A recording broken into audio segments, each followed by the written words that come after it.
It was a bright and brisk fall afternoon in Des Moines, Iowa. The energy in the air was electric as the Trump 2024 re-election campaign made its stop in the heartland. Supporters filled the community center hall, flags waving, hats donned, and "Make America Great Again" signs held proudly. Cameras flashed, local reporters scribbled notes, and volunteers handed out campaign flyers and warm chili in paper bowls. At the center of the whirlwind stood Karoline Leavitt, the youngest and most fiery White House press secretary in recent memory. Poised, articulate, and fiercely loyal to President Donald Trump, Karoline had quickly become a household name. As she stepped off the small wooden stage after delivering her remarks, applause echoed behind her. She wiped her brow with a handkerchief, grabbed a bottle of water, and made her way to the side table where leftover meals were being stacked for cleanup. Then came a moment that pierced through the noise, a soft, weathered voice asking a simple question. "Excuse me, miss, may I have some of that leftover food?" Karoline turned. Standing before her was a thin, elderly woman dressed in layers of faded sweaters and a knitted scarf. Her hair was gray and frizzy, her eyes tired but kind. A battered shopping cart sat behind her, filled with plastic bags and a few pieces of worn clothing. She was clearly homeless. The campaign volunteers froze, unsure of what to say. But Karoline, caught off guard by the woman's sincerity and dignity, quickly nodded. "Of course," she said. "Please, take what you need." The woman offered a grateful smile. "Thank you, dear. I haven't eaten since yesterday." As she packed a few containers of chili and cornbread into her cart, something stirred within Karoline. She couldn't shake it. There was something unusual about the woman's composure, something that made her more than just another person in need. Without fully understanding why, Karoline whispered to her assistant, "I want to follow her, quietly, just for a bit." "Are you sure?" her assistant asked. Karoline nodded. "Just give me 5 minutes." Pulling on a navy coat and tucking her press credentials into her purse, Karoline stepped out into the brisk air and watched the woman slowly shuffle down the street, cart in tow.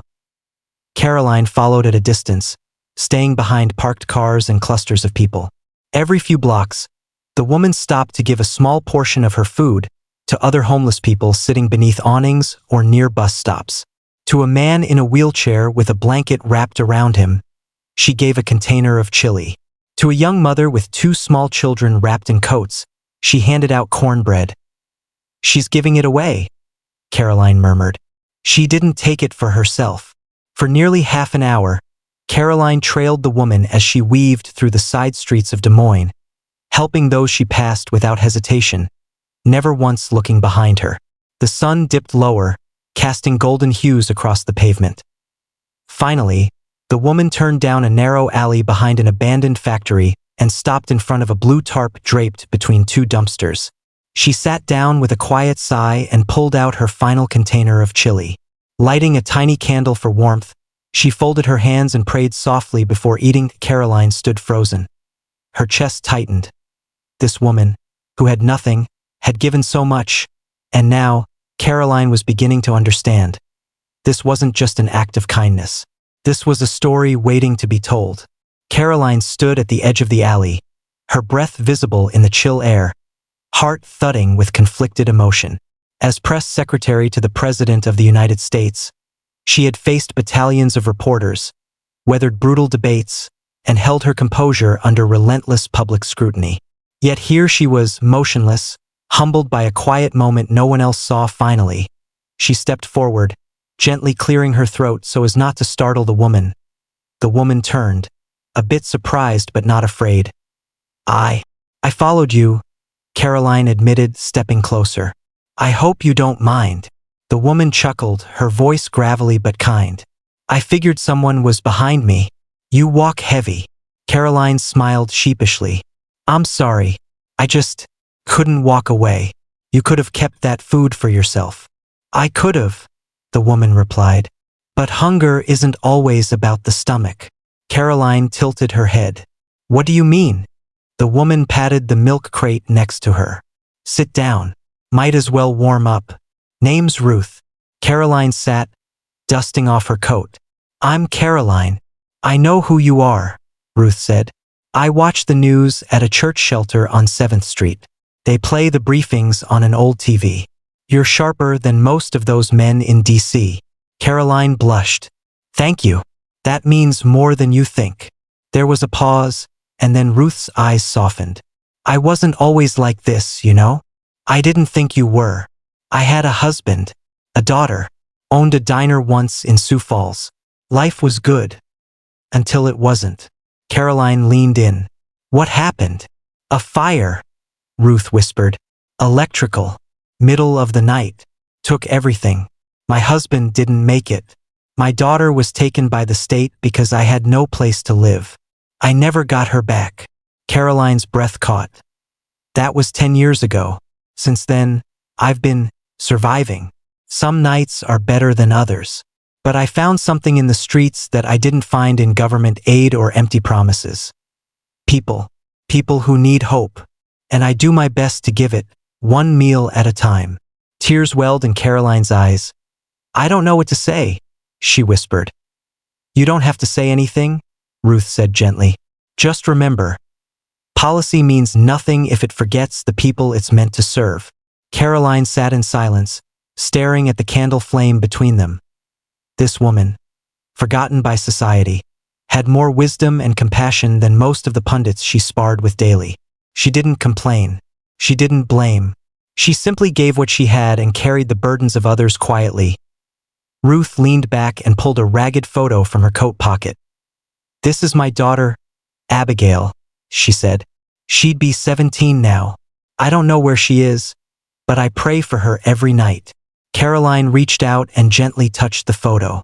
She's beautiful, just like her father. Ruth smiled faintly. I hope she's safe, loved. In that moment, Karoline's resolve changed. This wasn't just a moving encounter. It was a call to action. She stood up. Ruth, I have to go back, she said. But I promise, this isn't the last you'll see of me. Ruth chuckled again. Honey, you're the White House press secretary. You got bigger fish to fry. Karoline smiled. Not tonight. Tonight, you're the most important person I've met on this campaign. As Karoline turned and walked out of the alley, she felt something shift deep inside. She'd come to Iowa to speak about jobs and tariffs.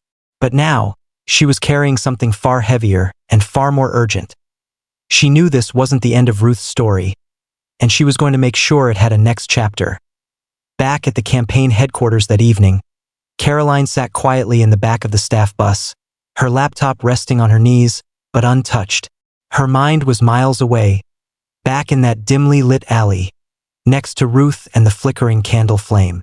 She could still hear Ruth's voice, see her hand trembling as she held the photo of her daughter. That photo.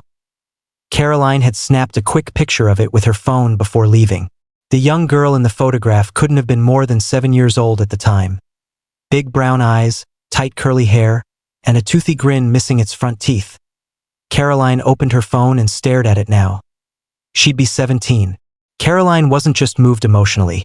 She was moved to a seat as the bus rumbled down the interstate toward the next campaign stop. She called her trusted aide, Lauren, who had joined the administration from Karoline's days as a New Hampshire congressional candidate. Lauren, she said with urgency, I need your help looking for a girl named Abigail. Her mother was separated from her after a fire 10 years ago. Last known city was Sioux Falls. Is this a private matter or official? Lauren asked cautiously. Right now it's personal, but I have a feeling it won't stay that way. Within hours, Lauren was combing through public records, adoption registries, and family services reports from 2013. Meanwhile, Karoline kept the photo of Abigail tucked in her pocket during every public appearance. Her mind, however, remained with Ruth. 3 days passed. And then, a message. Lauren forwarded an email to Karoline marked, confidential, possible match. Karoline's heart raced as she opened the attachment. Contained a school photo recent. A 17-year-old girl named Abigail Jensen, residing with foster guardians in Lincoln, Nebraska. The records showed she'd bounced around the system until being placed with a retired couple who had no biological children of their own. The resemblance was uncanny. The eyes, the smile, the posture. Karoline knew. This was Ruth's daughter. Without waiting for approval or clearance, Karoline canceled her next media interview and rerouted her driver toward Lincoln. She arrived the next day and met with Abigail's foster parents, James and Sarah Jensen. They welcomed her into their modest home, confused but cooperative once they realized who she was. Abigail came down the stairs cautiously, her eyebrows furrowing as she saw the unfamiliar guest in a sharp black blazer. "Hi, I'm Karoline Leavitt," she said softly, rising from the couch. Abigail blinked. "I know who you are. You're on TV all the time." Karoline smiled. "Well, I'm not here for an interview. I'm here because I met someone, a woman named Ruth." Abigail froze. She talked about me?" Karoline nodded. "Every night. She lights a candle and prays for you. She showed me this." Karoline held out her phone and displayed the old photo. Abigail's eyes instantly welled with tears. That's me," she whispered. "She never stopped loving you. She never gave up hope. And now I want to help bring you back together if you want that." Abigail sat down slowly, her hands trembling. "I thought she was dead. They told me she didn't want me anymore." "That's not true," Karoline said firmly. "She lost everything in that fire, your dad, her home, her whole world. She tried to find you. But she was homeless and the system didn't make it easy." James and Sarah, sitting nearby, exchanged a look, one of heartbreak and understanding. "She deserves to see her daughter," Sarah said quietly. "Even if just once." Karoline reached over and gently touched Abigail's hand. "Would you come with me?" The girl wiped her eyes, took a shaky breath and nodded. "Yes. I want to see my mom."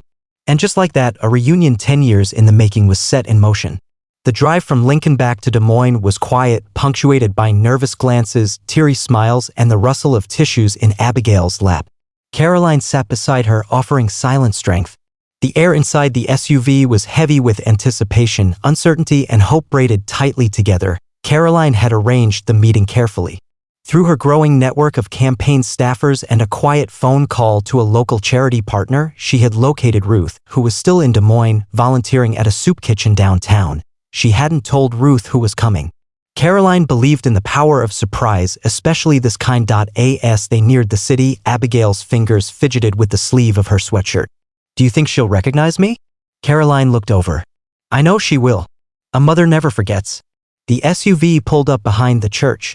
The winter sun had begun to set, casting a golden glow across the worn brick and snow-dusted sidewalks. Karoline stepped out first and opened the back door. "Ready?" Abigail took a deep breath and stepped out. Inside the church's basement, the smell of hot soup and stale bread mixed with the muffled sounds of gospel music playing on an old radio. Volunteers bustled about with aprons and ladles. Among them was Ruth, hunched over a steaming pot, her hair tied back, face glistening with sweat and warmth. Karoline stepped in alone at first and approached her. "Ruth." The older woman turned, eyes lighting up. "Karoline, you came back." Karoline smiled, her voice quivering. "I told you I would. I saved some stew," Ruth said, half joking. "Thought maybe you'd gotten too busy to remember an old woman like me." Karoline looked to the door. "I could never forget you." And then she stepped aside. Behind her, Abigail stood, the church door still swinging shut behind her. She was shaking, unsure whether to speak, frozen in disbelief. Ruth turned. She blinked once, twice, then dropped the ladle to the floor with a loud clatter. The room went still. "Abigail," Ruth whispered, her voice cracking. "Hi, Mom." Abigail choked. It was as if time stopped. Ruth stumbled forward and threw her arms around her daughter, sobbing openly, clutching her as though afraid she'd vanish again. Abigail collapsed into the embrace, weeping into her mother's shoulder. Karoline turned away, brushing tears from her cheeks. Even the other volunteers stood silently, watching the scene with wet eyes. "My baby," Ruth murmured over and over. "My sweet baby girl. I missed you so much," Abigail sobbed. They told me you didn't want me." Ruth pulled back, cupping her daughter's face. Never for a second. I searched every day. I prayed every night. I thought I'd lost you forever." Karoline took a quiet seat in the back of the room, allowing them their moment, her own heart brimming. After a while, the three of them sat down together. Over warm bowls of stew, they talked for hours, Ruth and Abigail filling in the missing years, sharing old memories, laughing through tears. Karoline mostly listened, letting the bond between mother and daughter heal itself in real time. By the time the sun had set completely and the last of the soup had been served to those in need, Ruth turned to Karoline. "You did this," she said softly. "You made this happen. No, Karoline replied, voice gentle. You did. You gave when you had nothing. You cared when no one else did. All I did was follow the light you left behind. The next morning, Karoline shared the story not through a press release or media spin, but in a quiet, heartfelt post on social media. A photo of Ruth and Abigail reunited. A message about dignity, love, and second chances. About how policy should never lose sight of the faces it's meant to serve. The post went viral, millions shared it. People donated to shelters, churches, and women's advocacy groups. Campaigns across party lines began discussing homelessness, family reunification, and reforms to the foster care system, but for Karoline, it wasn't about the publicity. It was about purpose. Ruth and Abigail were no longer statistics. They were family finally whole again. Weeks had passed since that snowy night in the church basement, since Karoline Leavitt watched a mother and daughter, torn apart by life's cruel turns, find each other again. The world had moved quickly, as it always did in politics. Campaign rallies, press briefings, media spin cycles. But something inside Karoline had changed forever. She kept in close touch with Ruth and Abigail. She made sure Ruth received placement in a transitional housing program. And with help from a few quiet phone calls, some to faith-based nonprofits, some to conservative business donors, Karoline arranged part-time work for Ruth at a small floral shop, a place that reminded Ruth of simpler times. Abigail, now enrolled in her senior year of high school, had moved in with her mother under a supervised program for reunified families. A social worker still visited weekly, but the report was clear: there's love in this home. And it is healing fast. Karoline, for all her strength in the White House briefing room, often found herself privately overwhelmed by this journey. One night, she sat alone in her D.C. apartment writing in a leather-bound notebook. What started as a moment of compassion led to a miracle. All because a woman asked for leftover food. She never intended for the media to find out what really happened. But the photo she had posted weeks earlier continued to circulate, picked up by major outlets, talk shows, and eventually, evening news anchors. Most described the moment as an act of heart from an unexpected place. Some commentators, especially critics of the Trump administration, called it a calculated PR stunt. Karoline didn't respond. She didn't need to, because the truth was in Ruth's tears. In Abigail's smile, in the way the two held hands as they strolled through Lincoln Park on a Sunday afternoon, feeding ducks and laughing like they hadn't lost 10 years. One evening, during a town hall in Ohio, a woman in the audience raised her hand to ask a question. She was a single mother of two, struggling with rent and childcare. As she finished her question about housing reform, she paused and added, Ms. Leavitt, I saw what you did with that homeless woman and her daughter. I just want to say thank you for reminding us that even those in power can still care. There was a long pause. Karoline, usually so quick with talking points, felt her throat tighten. I wasn't trying to be seen, she said softly. But I'm glad that moment was. She looked out across the auditorium. I grew up in a small town. My family didn't have much. And I believe politics should be personal. Because behind every issue, every debate is a person like Ruth. A child like Abigail. And if we can't keep our hearts open in this job, then we don't deserve it. The crowd stood and applauded. But Karoline didn't smile out of pride. She smiled because she knew she had done something real. A few weeks later, Ruth and Abigail visited Washington, D.C. for the first time in their lives. Karoline gave them a personal tour of the White House. She even brought them into the press room. Ruth stood at the podium, laughing nervously, and whispered, "It's smaller than it looks on TV." Karoline laughed.